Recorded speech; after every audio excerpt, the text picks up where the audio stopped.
Well, what happened? How come there's no more episodes? He said Sputnik happened and kids only wanted space toys, which, if you remember from the first movie, that's who's playing off each other, right? The he cowboy even says and the that. He's spaceman. like, I know how that is, so. Yeah. So, and that's a good callback in my opinion. Mm-hmm.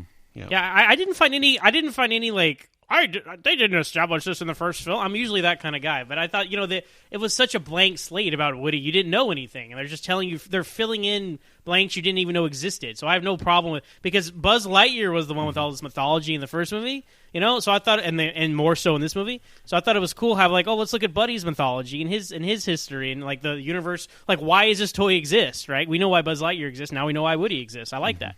And see, the interesting thing about this is, this type of story and how it launches is exactly something that happened to me when I was in my youth, right? I had a toy that broke. I gave it to my mom to fix, and literally I found it in a garage sale, our garage sale, and I'm like, what is this? And I took it back into the house because I didn't want it gone. I thought she was going to be fixing it, right? It was a He-Man toy. I remember this. It was traumatic. I'm like, what? This is not for sale. So... Well, I liked Andy's mom. She's like, "Oh, how this get here? It's not for sale." I like how she stood up for Woody there. Although poor Squeakers, or what was that the penguin's name? What was the penguin's name? Squeaky. Squeaky. Yeah, I felt sorry for poor Squeaky. Wheezy. No, Wheezy. Felt sorry for Wheezy. And then I like even the animation, on Wheezy, you can see his slippers are kind of worn. You can see that he's an old, worn-out toy, right? So the attention to detail, because even the animation has gotten so much better, because we see more human characters in this one. They kind of shied away from a lot of human character, doing stuff for a long period of time in the first movie. But you've seen so much time with Al, and it's cool to see how far the animation has come in just a short time between the two films. Speaking of things that you say that they set up later on, like some of the stuff that they set up that pay off later on is Al and where he lives, again, so creative. You think it's just a throwaway joke. I gotta drive all the way to work on a Saturday, all the way to work.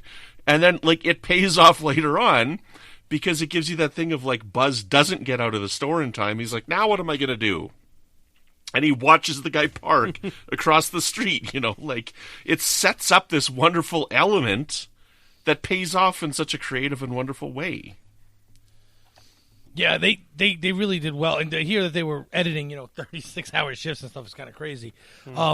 Speaking of that scene, one of the things I really liked is when they zoomed around Zurg's head and showed you his vision. Yes. I really liked that. Yeah, there are lots of toys. Was that the $6 Million Man was like that, the toys, where you look through his eye? Wasn't that part of those? So that's probably a callback to that. Yep. I had toys like that when I was a kid where you could, look through and whatnot. You could look through their eyepiece or whatever. Yeah, I don't remember which one, but I know I had one. No, I had a few, and now, if you buy these particular toys, they have all the same features, you know what I mean? Mm-hmm. So it's cool. My kid still likes to play with kind of toys. This is such a computer age now that it's hard to even find toys anymore. But that's besides the point. But now my kid has toys that are similar to the kind of toys that I played with as a kid, and they enjoy it. Mm-hmm. And another thing I like about this is, I don't know, maybe it was just me, because I had a lot of friends who their G.I. Joes only played with G.I. Joes, and their everything had its set. So He-Man would only play with other He-Man toys, or Marvel figures would only play with Marvel figures. But Andy was more like me, where everything just had a purpose. Mm-hmm. I didn't really own Bo Peep, but it all had a purpose. Well, Bo Peep is his sister's toy, right? I believe so. But the main point here is I just like the fact that they talk about just playing with toys for the sake of playing with them, not for their specific purpose. Mm-hmm. Well, yeah. Which is kind of what they're also conveying with Woody's whole story, because Woody doesn't even know who he is. Mm-hmm. He doesn't even understand that he was some special toy. He just knows he's Andy's toy. So what do you think about that? Because, Buzz, when he came out of the box, he was Buzz Lightyear, the spaceman, right? And as time goes on and he realized he was a toy, he still remembers how he used to be.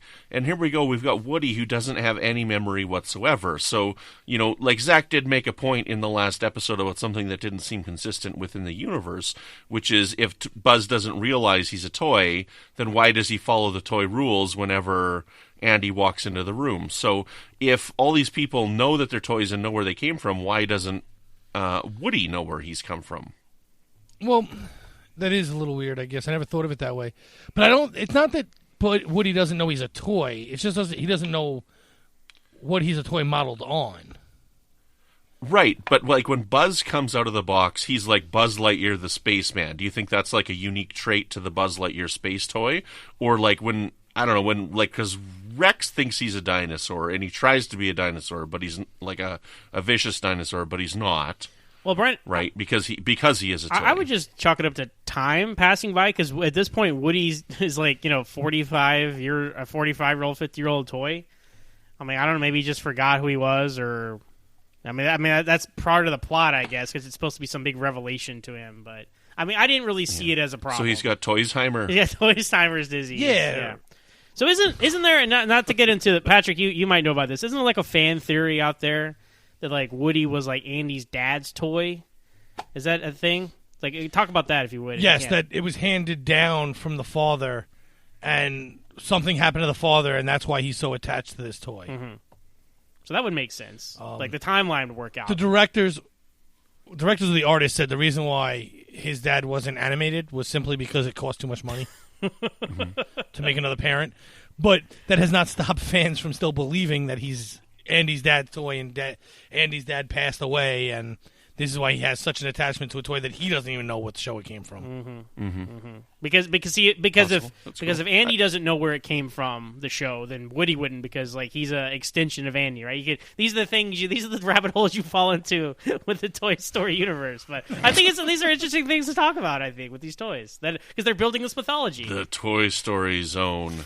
But all right, if we're going to talk about the theories of where the toys came from, can we talk about Jesse now? Yes. Let's talk about Jesse. No. Is it too early? Okay. No, let's talk about. Don't listen recently, to him. Let's talk about Jesse, Patrick. So recently, Peter Docter, who they just call Doc, he's one of the animators on Toy Story, was interviewed, and they had asked him, no one has ever confirmed or denied whether Jesse was, if Emily was Andy's mother, and if that was her toy.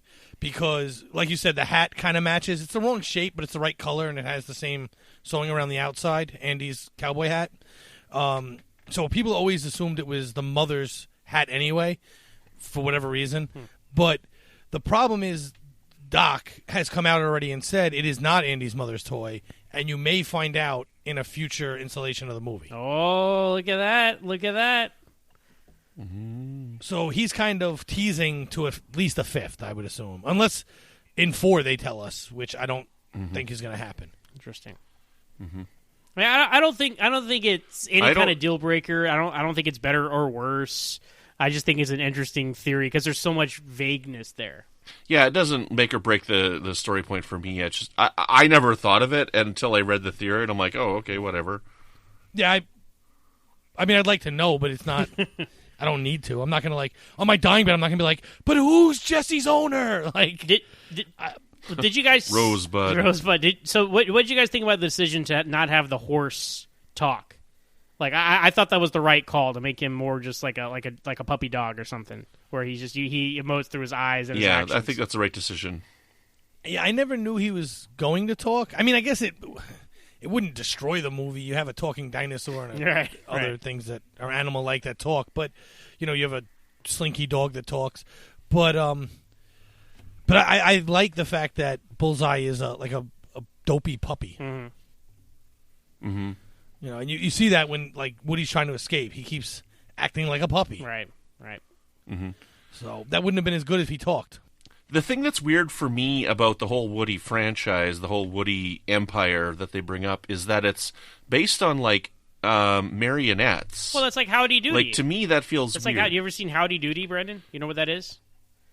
No, what's that? Okay, so it was like an American Wild West show, and the Howdy Doody was the character, and he was this marionette doll. He looked kind of like Woody, just without a hat. It looked kind of like a ventriloquist dummy kind of character, and that was the big thing. And to me, that's where my mind went when I saw this. But they were saying it's Davy Crockett. But back in the 40s and 50s when TV was brand new, these are the kind of shows they'd have for kids programming. It'd be easy to just have a marionette doll up there than anything else. So I mean that's where I think they were pulling from. I haven't seen, that was obviously before my time. I haven't seen much of that, but I have seen like Christmas special and random things like that, but that was a form of kids entertainment back in the day. Okay, well, Shows what I know up here in Canada. You know, like Howdy Doody was wildly popular, so it's not like this is so far-fetched that a show like that could be this popular and command these kind of, you know, flying to Japan to sell off the toys. I could definitely see that happening with Howdy Doody stuff. What do you guys think happened to all the Woody dolls, though? That there's, like, no Woody dolls left in the world for this guy to find.